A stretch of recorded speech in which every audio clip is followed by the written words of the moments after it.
Hi guys, my name is Debbie, and I'm going to read a story about first experience with death.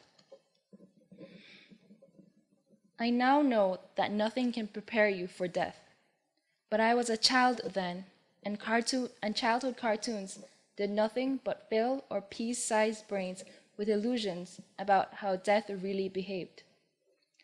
I was a very curious 8-year-old when it happened. At lunchtime, my friends and I stuffed our faces with cocoa bread and beef patty as usual.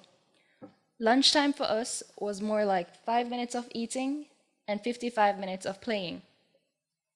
Nearly every day, we would play tag or steal chalk from a nearby classroom to sketch a hopscotch pad on the cemented pavement.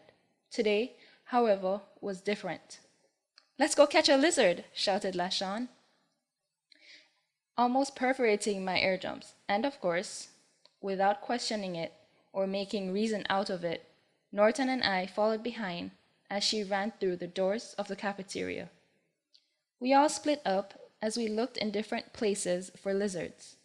We rustled through bushes, peeked under rocks and cement blocks, and squeezed our tiny hands between crevices.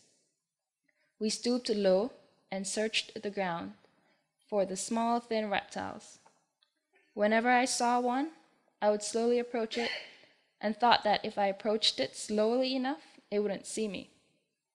There was an abundance of lizards roaming around, but many were too fast for us to catch. One lizard caught our eyes.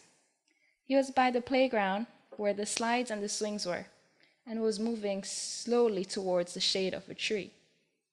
He was thick and swollen, moving as though he had arthritis. Lashon took off her shoe to smack the lizard. She threw her shoe.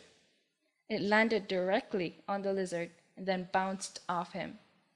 He twitched once, then again, and stopped.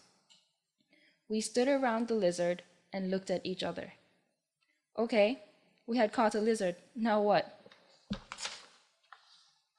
Norton reached to the tree and broke off a twig to flip the lizard on its back.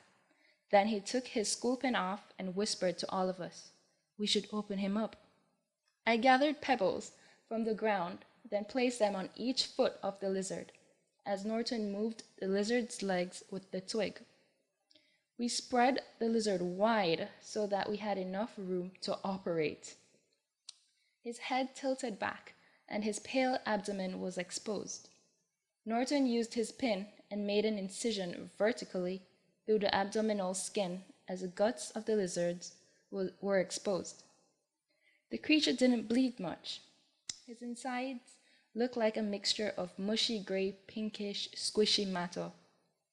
A few seconds later, we removed the organs and the lizard body was left empty.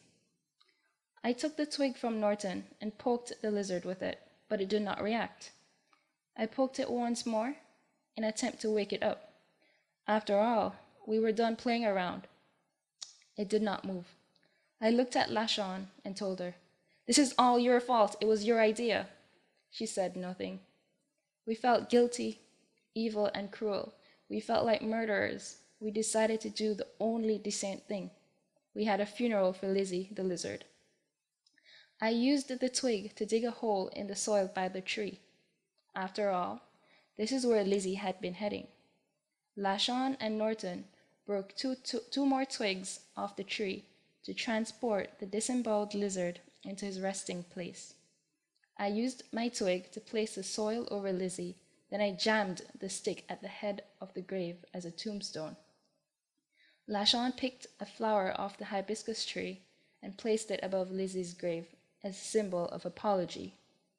The lunch bell rang, and we hurried back to our homerooms with our heads bowed and our face sunken. What have we done?